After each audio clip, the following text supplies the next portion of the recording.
స్తురని ఎరుగుదురు. అయితే చచ్చిన వారు ఏమీ ఎరగరు, వారి పేరు మరవబడి ఉన్నది. వారిక ఏ లాభమును కలగదు. వారిక ప్రేమింపరు, పగపెట్టుకొనరు, అసూయపడరు.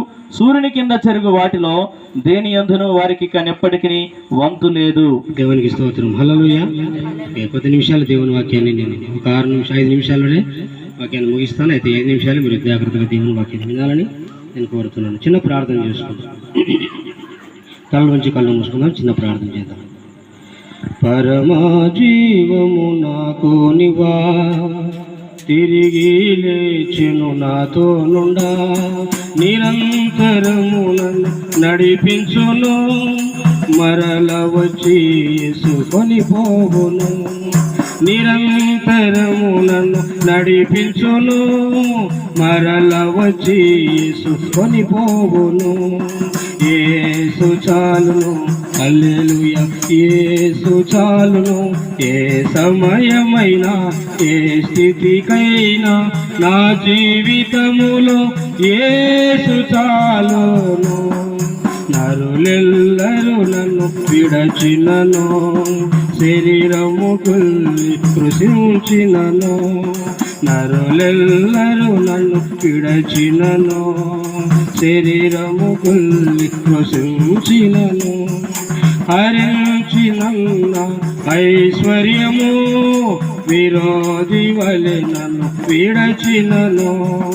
హరించినన్న ఐశ్వర్యము విరోధి వలె నన్ను విడచినను.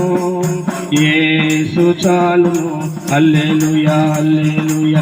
యేసు చాలును, ఏ సమయమైనా ఏ స్థితికైనా నా జీవితములో యేసు చాలును. పరిశుద్ధుడైన తండ్రి, ప్రేమగల దేవానికి వందనాలు.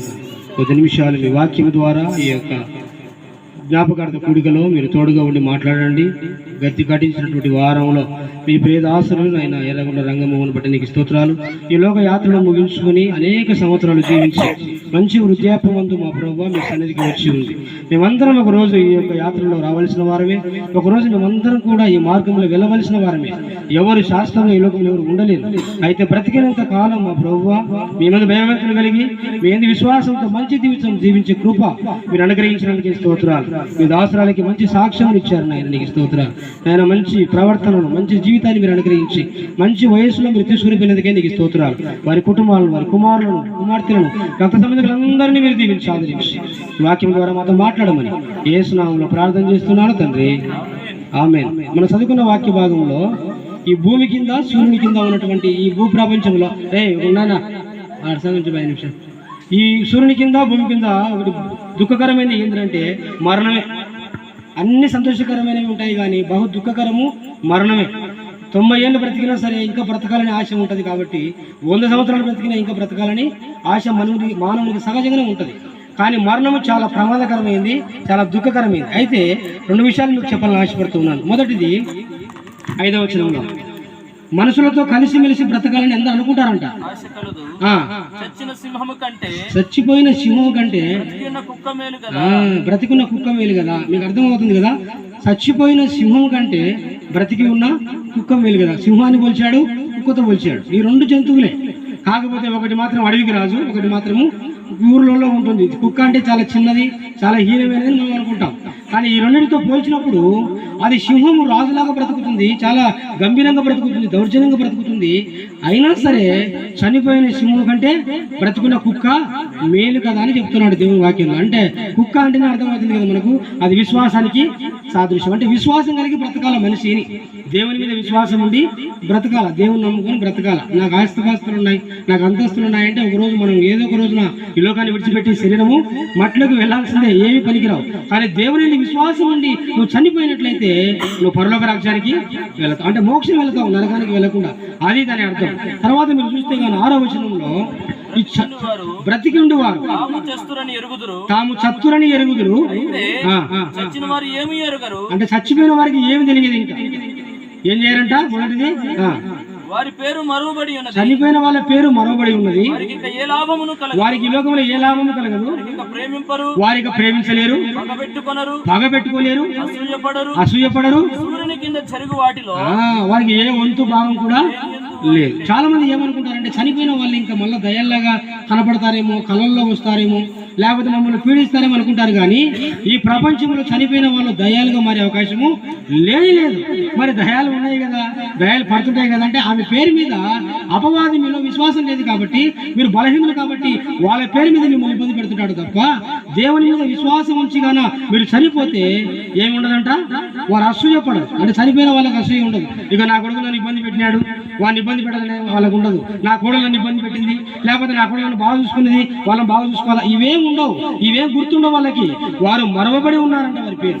అంటే వారు దేవుని కంట్రోల్లోకి వెళ్ళిపోయారు. ఇంకా ఈ లోకాన్ని ఎప్పుడైతే విడిచిపెడతాడో మనిషి గుర్తుపెట్టుకోండి, నువ్వు ఎన్నాళ్ళు బ్రతికినా సరే ఈ లోకంలో ఉన్న వాళ్ళని నువ్వు చూడలేవు. ఇంకా మీరు అనుకోవచ్చు పైనుంచి చూస్తున్నానని, ఆ అవకాశమే లేదు. ఇంకా ఈ లోకంలో ఉన్నప్పుడే నిన్ను చూడగలుగుతారు, ఈ లోకంలో ఉన్నప్పుడే నిన్ను ప్రేమించగలుగుతారు, ఈ లోకంలో ఉన్నప్పుడే అన్ని జరుగుతాయి. కానీ ఈ లోకాన్ని విడిచిపెట్టి చనిపోయిన తర్వాత ఆ పరిస్థితి ఇంకా ఉండదు. అలాగనే అసూయపడరు, వాళ్ళు పగబెట్టుకోరు. చూడండి, వాళ్ళు కూడా ప్రేమించలేరు. ఎందుకని? శరీరం ఏమైపోయింది, శరీరము భూమిలో కలిసిపోయింది, ఆత్మ మాత్రమే దేవుని దగ్గరికి వెళ్ళిపోయింది. కాబట్టి ఆ విశ్వాసం మనకు ఉండాలి. చనిపోయిన వారు అక్కడ కనపడినారు, ఇక్కడ కనపడినారు చెప్తుంటారు కదా పల్లెటూళ్ళలో, నా కళ వచ్చింది, నా పక్కనే వచ్చినది, అవన్నీ అబద్ధమే. అలా రారు. వాక్యం చెప్తుంది, దేవుడు చెప్తున్నాడు, వారి పేరు మరవబడి ఉంది ఈ లోకంలో. మరి ఈ లోకంలో వారి పేరు మరవబడిందంటే పరలోక రాజ్యంలో వారి పేరు ఉందని అర్థం కదా. హల్లెలూయా. విశ్వాసం ఉంది, దేవుని నమ్ముకోవాలా, మంచిగా బ్రతకాల, కొన్నాళ్ళు బ్రతికినా మంచితనంగా బ్రతకాల, కొన్నాళ్ళు బ్రతికినా మంచిగా మాట్లాడాలి ఇతరులతో, కొన్నాళ్ళు బ్రతికినా చక్కటి జీవితం జీవించాలి. ఎలా పడితే అలా జీవించకూడదు. ఎందుకని ఈ లోకంలో మనము శాశ్వతం కాదు, వయసుతో పనిలే, ఎప్పుడైనా దేవుడు పిలిస్తే వెళ్ళిపోవాల్సిందే. అయితే నువ్వు చనిపోయే టయానికల్లా నీకు మంచి సాక్ష్యం ఉండాలి. కానీ మా యవ్వ గురించి నాకు వాళ్ళ కొడుకులకు తెలిసినట్టుగా నాకు కూడా తెలుసు, చాలా మంచిది. ఎవరన్నా ఏమన్నా అన్నా కూడా వాళ్ళని తిట్టేది కాదు, ఏదైనా సరదాగా తిట్టేదేమో కానీ ఎవరినే కానీ కించపరిచి మాట్లాడినట్టుగా నేను ఎరగను. ఎవరైనా చిన్న పిల్లలు ఏదైనా అన్నా కానీ భయపడినట్టుగా ఉంటుంది తప్ప ఎవరినే కానీ బాధ పెట్టినట్టుగా కానీ ఎవరిని కించపరిచినట్టుగా కానీ మేమైతే చూడలేదు. చిన్నతనంలో మా అమ్మ చనిపోయినప్పటికీ కూడా మమ్మల్ని చాలా పోషించింది, చాలా సాకింది, సంతరించింది. అఫ్కోర్స్ మా మేనమామలు కూడా మమ్మల్ని సాగారు, కానీ మా అవ్వ మాత్రం మమ్మల్ని చాలా సంతరించింది. ఈరోజు ఈ స్థితిలో ఉన్నామంటే కారణము నా దేవుని తర్వాత మా అవ్వనే. నా తల్లి కంటే చాలా గొప్పది. ఎందుకు ఈ మాట చెప్తున్నానంటే వాళ్ళ మనవలను, మనవరాలను, వాళ్ళ కొడుకులను వాళ్ళను చూసుకుంటూనే మమ్మల్ని కూడా చిన్నతనంలో నా కూతురు చనిపోయిందని ఎంతగానో ప్రేమించింది, ఎంతగానో ఆదరించింది. మా ఇళ్ళ దగ్గరే వచ్చి ఉంది, మమ్మల్ని కాపాడింది, మాకు బట్టలు పట్టించింది. చెప్పు కూడా పోతే చాలా రోజులు పడుతుంది. ఇంకా అంత మంచిది. కొడుకులు ఉన్నా సరే అందరికీ సాయం చేసింది. నిజంగా చెప్పాలంటే మా అమ్మ చనిపోయిన తర్వాత నేను ఎప్పుడు ఊరికి రాలేదు. నేను ఒకసారి ఎప్పుడో నా పెళ్లి కాడికి నేను వచ్చాను, తర్వాత మరల ఎప్పుడో ఒకసారి వచ్చాను తప్ప నేను ఎప్పుడు రాలేదు. కానీ నేను అనుకుంటాను, నా తల్లి కంటే, నాకు జన్మనిచ్చిన నా తల్లి కంటే మా అవ్వని నన్ను ఎక్కువగా ప్రేమించింది. కారణం ఏంటంటే మా అమ్మ చనిపోయేటప్పటికి నా వయసు 10 సంవత్సరాలే, నా చెల్లి వయసు 6 సంవత్సరాలే, మా అన్న వయసు 13 సంవత్సరాలే. అంటే ఆయన కొంచెం జ్ఞానము తెలివి వచ్చింది, కానీ మేము చాలా చిన్న పిల్లలు. నేను 5వ తరగతిలో చదువుతున్నాను నేను. కానీ మా అమ్మ ప్రేమంటే మాకు తెలియదు. కానీ మా అవ్వ మాత్రము, ఎర్రగుంట రంగమ్మ మాత్రము మమ్మల్ని చాలా సాగి సంతరించి ఈ స్థితిలో మేము ఉన్నాం. ఈరోజు ఈ పరిస్థితిలో ఉన్నానంటే చాలా గర్వపడతాను. అందుకనే నేను అనుకుంటాను, నిజంగా ఈ లోకంలో జీవించినప్పుడు, కొంతకాలం జీవించినా, ఎన్ని సంవత్సరాలు జీవించినా ప్రేమ కలిగి బ్రతకాల. మా అందరినీ, మా చిన్నమ్మను కానీ, బాలముకులకు ఇచ్చిన మా నారాయణమ్మ పిల్లలు కానీ, పెంచుకల పిల్లకి ఇచ్చిన రాములమ్మను, మా అమ్మను కానీ, మమ్మల్ని కానీ, వాళ్ళ పిల్లల్ని కానీ, కొడుకులను కానీ అందరినీ సాగి సంతరించింది. చాలా మంచిది. అలాంటి సాక్ష్యము ఒక సేవకుడిగా, ఒక బిషప్గా ఉన్నాను నేను చెప్తున్నాను. అంత గొప్ప తల్లి ఎక్కడ లేదు నేను చూసినటువంటి వాళ్ళలో. చాలా గొప్పది. ఆమె సమాధి కార్యక్రమం నా చేతులుగా చేయడము అది నా అదృష్టము, నా ధన్యత. దేవుడు ఈ రాత్రికాల సమయంలో నిజంగా ఆమె లేని లోటు, వారు ముసలిళ్ళు అయిపోతారు కానీ మనం అనుకుంటాం, కానీ పెద్ద తిప్పలి లోటు చాలా గొప్పది. అసలు దాన్ని మనం పూడ్చలేం. వాళ్ళు ఏం పని చేయలేరు కదా, వాళ్ళు మనసంలోనే ఉంటారు కదా అని మనం అనుకోవచ్చు. కానీ నా తల్లి చనిపోయిన తర్వాత మాకు తెలుసు అది, దాని విలువేందో, దాని కథ ఏంటో మాకు తెలుసు. ఎంత నష్టపోతామో, ఎంత ఇబ్బంది పడతామో, ఎన్ని ఇబ్బందుల్లో మనం ఫేస్ చేస్తామో అనేది మాకు తెలుసు. కాబట్టి పెద్దవాళ్ళు ఉండాలని కోరుకున్నాం. కానీ మంచి స్థితిలో దాదాపు 100 సంవత్సరాలు పైబడి ఆమె బ్రతకడము, వారి పిల్లలు కూడా, వారి కుమారులు, మా మామూలు కానీ, మా అత్తలు కానీ బాగా సంతరించారు, సాగారు, మనసం గ్రామంలో ఉన్నా సరే చాలా చక్కగా వారు ఆదరించారు. ఆమెకు అన్ని సౌకర్య పరిచర్యలు చేశారు. అందుని బట్టి నిజంగా దేవుడు వారిని దీవించాలి. చాలా ప్రేమ కలిగి ఎలాంటి ఇబ్బంది పెట్టకుండా చక్కగా చూసుకున్నారు. మా పెద్దత్త కానీ మా చిన్నత్త కానీ వారి పిల్లలు కానీ ఈ కుటుంబాలను దేవుడు దీవించాలని చేరువచ్చిన మమ్మల్ని కూడా మేము కూడా బాగా మమ్మల్ని ప్రేమించింది. చాలా గొప్పది. నాకు తెలిసి ఇంతకంటే గొప్ప స్త్రీ ఎవరు లేరు. చాలా సాగి సంతరించింది. మేము హాస్టల్లో ఉన్నప్పుడు తర్వాత మా మామూలు కానీ వాళ్ళ చెల్లెళ్ళు కానీ వాళ్ళు కూడా చాలా ప్రేమ కలిగింది. కానీ వాళ్ళు కూడా ఎన్ని పరిస్థితులు ఉన్నా సరే వాళ్ళు కూడా వచ్చారు. చాలా ప్రేమ కలిగింది. మా అవ్వలలోనే చాలా ప్రేమ కలిగింది. ఎవరు అంటే మా అవ్వనే. మా పిన్నిని మనకులకి ఇచ్చిన తర్వాత కలిసి ఉంటారని మళ్ళీ వాళ్ళ చెల్లి కూతురును అంటే మా ఎర్రమామ వాళ్ళ చెల్లి కూతురును మళ్ళీ అక్కడికే ఇప్పించింది. వీరిద్దరు కలిసి ఉంటే బాగుంటుంది అంటే అందరూ కలిసి ఉండాలి, అందరూ దగ్గర ఉంటే బాగుంటుంది అనే ప్రేమ కలిగింది. పెద్దగా మనం అనుకోవచ్చు ఏం చదువుకోలేదు, జ్ఞానం లేదని. చాలా జ్ఞానవంతురాలు, చాలా మంచి విశ్వాసురాలు. ఎంత నీటిగా నాకు ఇష్టమైందంటే మా ఎవరో ఒక మాట చెప్పి నేను ఈ కార్యక్రమాన్ని ముగిస్తాను. నాకు ఇష్టమైంది ఏంటంటే అంత వయసు వచ్చినా సరే చాలా పరిశుభ్రంగా ఉంటుంది, చాలా నీట్గా ఉంటుంది, చాలా చక్కగా మొంగడుకుంటుంది, చాలా చక్కగా ప్రార్థన చేసుకుంటుంది. ఆమెకు ఉన్న దాంట్లో మంచిగా తింటుంది, మంచి ఫుడ్ తింటుంది, మంచిగా మాట్లాడుతుంది, మంచిగా బ్రతుకుతుంది, మంచిగానే చచ్చిపోయింది. మనం ఎంతకాలం బ్రతకామనేది ముఖ్యం కానీ మంచిగా ఉండాలి. మంచిగా స్నానం చేస్తుంది. మంచంలో పడిన తర్వాత వేరే కానీ ఆమె ఆరోగ్యం ఉన్నంత వరకు కూడా రోజు ఆమె చక్కగా స్నానం చేసి చక్కగా పనికి వెళ్తూ కష్టపడి ఎంత కష్టజీవో. ఏ కుటుంబంలో స్త్రీ కష్టపడుతుందో ఆ కుటుంబాన్ని దేవుడు దీవిస్తాడు. ఏ స్త్రీ అయితే కష్టపడుతున్న పిల్లలను మమ్మల్ని అందరినీ చెప్తూ మా కుటుంబాలన్నీ కూడా ఇలాగ మేము ఉన్నామంటే కారణము మా అవ్వనే. ఇక ఎక్కువ చెప్పుకుంటూ పోతే నేను కూడా భావోద్వేగానికి లోను కావాల్సి వస్తుంది. ఎందుకంటే చాలా ప్రేమ కలిగింది, ప్రేమైనది కాబట్టి దేవుని వాక్యం సెలవిస్తుంది. మొదటి తెస్సలోనిక పత్రికలో విశ్వాసం యేసునందు ఉంచి చనిపోయిన వారు యేసుక్రీస్తు రాకడలో వారు తిరిగి ఎక్కడ ఉంటారంట? పరలోక రాజ్యంలో ఉంటారంట. గొప్ప స్థానం సంపాదించుకుంది. అలాంటి తల్లికి మరొకసారి దేవుడు ఆమె ఆత్మను శాంతిపరచాలని, దేవుడు ఆమె ఆత్మకు శాంతి అనుగ్రహించాడని, వారి పిల్లలమైన మా అందరి మీద, వారి కుమారుల మీద, వారి కుమార్తెల మీద, వారి మనవరాళ్ళ మీద ఆ కృప ఉండాలని, వారు కూడా దీవించబడాలని, ఆశీర్వదించబడాలని కోరుకుంటూ ఈ కొద్ది మాటలు ముగిస్తున్నాను. దేవుడు తన వాక్యాన్ని దీవించునుగాక. చివరి ప్రార్థన ఆశీర్వాదంతో ఈ కార్యక్రమాన్ని ముగించడం జరుగుతుంది. దయచేసి లేచి నిలబడదాం. చివరి ప్రార్థన ఆశీర్వాదం. సకల ఆశీర్వాదములకు కారణభూతుడా మా ప్రియ తండ్రి, మీ ఘనమైన శ్రేష్టమైన నామములకు వందనాలు చెల్లిస్తూ ఉన్నాం. ఈ సమయంలో మా ప్రభువా, మీ ప్రియ దాసరాలు నైనా ఇదిగో మా ప్రభువా ఎర్రగుంట్ల రంగమ్మని బట్టి మీకు స్తోత్రాలు చెల్లిస్తూ ఉన్నాం. మా ప్రభువా ఎంతో గొప్పది నైనా, ఎంతో త్యాగం చేసి అనేక మంది పిల్లలను నైనా పెంచి పోషించి తన జీవితము ప్రభు ఈ లోకంలో ముగించి మీ దగ్గరికి చేర్చుకున్నందుకు మీకు స్తోత్రాలు చెల్లిస్తూ ఉన్నాం. ఈ రోజు మేము ప్రయోజకులమయ్యామంటే, ఈ రోజు మేము పెద్దవాళ్ళమయ్యామంటే, ఈ రోజు ఒక ముద్ద మేము తింటున్నామంటే, ఒక ముద్ద ఇతరులకు పెడుతున్నామంటే మా ప్రభువా అది కేవలం నాయన మీ ప్రియదాసరాలు మమ్మల్ని సాగి సంతరించి ఈ స్థితిలో ఉంచిందని మేము నమ్ముతూ ఉన్నాం. మీరు అనుగ్రహించిన ఈ కృప కొరకై నీకు స్తోత్రాలు చెల్లిస్తున్నాం. ఈ జ్ఞాపకార్థ దినానం ప్రభువా మీ ప్రియదాసరాలు ఆత్మకు శాంతిని మీరు అనుగ్రహిస్తున్నందుకే నీకు స్తోత్రాలు. వారి కుటుంబాలను మీరు దీవించండి అయినా. ఈ ఎర్రగుంట్ల గోత్రాన్ని మీరు ఆశీర్వదించండి. ఇగో ఈ గ్రామంలో ఉన్నటువంటి మా దాయాదులు బంధుమిత్రులందరినీ మీరు జ్ఞాపకం చేసుకోండి. మా మేనమామ గారందరినీ మీరు దీవించండి అయినా.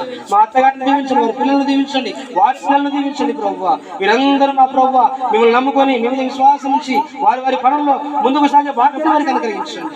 చీకటి శక్తులు, అంధకార శక్తులు, ఈ లోకానికి వ్యసనాల్లో బంధకాలను ఉండకుండా మంచి జీవితం జీవించే భాగ్యం వారికి అనుగ్రహించుదురుగాక, వారు ఫలించుదురుగాక. 30 అంతలు 100 అంతలు 100 అంతలుగా వారిని దీవించండి అయినా. ఈ కుటుంబాన్ని మీరు ఆదరించండి ప్రభువా. అయినా మీ దాసరాలు లేని లోటును మీరు తీర్చుకుంటూ మీరే ఘనత, మహిమ, ప్రభావం పొందుకుంటారండి. ఈ రాత్రి గల మరొకసారి మీ దాసరాల యొక్క ఆత్మకు శాంతిని మీరు అనుగ్రహించినందుకే వందనాలు చెల్లించండి. ఈ ముందున కార్యక్రమాన్ని మీరు జీవించమని ఘనతయు, మహిమయు, ప్రభావం మీకు ఆరోపిస్తున్నారు. మా ప్రభు యేసుక్రీస్తు నామములో ఈ జ్ఞాపకార్థన కోరిక ప్రార్థన మీకే సమర్పించుచున్నాము తండ్రి. ఆమేన్. పరలోకమందున్న మా తండ్రి, మీ నామం పరిశుద్ధపరచబడును గాక, మీ రాజ్యం మాకు వచ్చును గాక, మీ చిత్తము పరలోకమునందు నెరవేరినట్లు భూమి యందు నెరవేరును గాక. మాకు కావలసిన ఆహారం మాకు దయచేయండి. మా ఎడల అపరాధము చేసిన వారిని క్షమించినట్లు మా అపరాధములు క్షమించు. మమ్మల్ని శోధనలోకి తేక దుష్టు నుండి తప్పించు. ఎందుకనగా రాజ్యము, బలము, శక్తి, మహిమ నిరంతరము నీవైనవి తండ్రి. ఆమేన్. పరమ తండ్రి అయిన దేవుని ప్రేమ, ఆయన కుమారుడైన యేసుక్రీస్తు వారి కృప, పరిశుద్ధాత్మని యొక్క అందిన సహవాసమును, సంబంధమును, సన్నిధిని మీ ప్రియదాసురాల ఆత్మతోను, వారి కుమారులతోను, కుమార్తెలతోను, వారి కోడళ్లతోను, వాళ్ళతోను, మనవలతోను, వారి బంధుమిత్రులతోను, రక్త సంబంధికులతోను, చేరి వచ్చిన వారితోను, ఇప్పుడు ఉన్న మా బంధుమిత్రులందరితోను ఇప్పుడు ఎల్లప్పుడు సదాకాలము తోడయుండి వర్ధిల్ల చేయునుగాక. ఆమేన్. ఆశీర్వాదంబుల్ మా మీద వర్షింపచేయుమిషా, ఆశతో నమ్మియున్నాము, నీ సత్య వాగ్దానము ఈ మాయి మీద కుమారించుము దేవా కమ్మర ప్రేమ వర్షముల్ కుమారించుము దేవా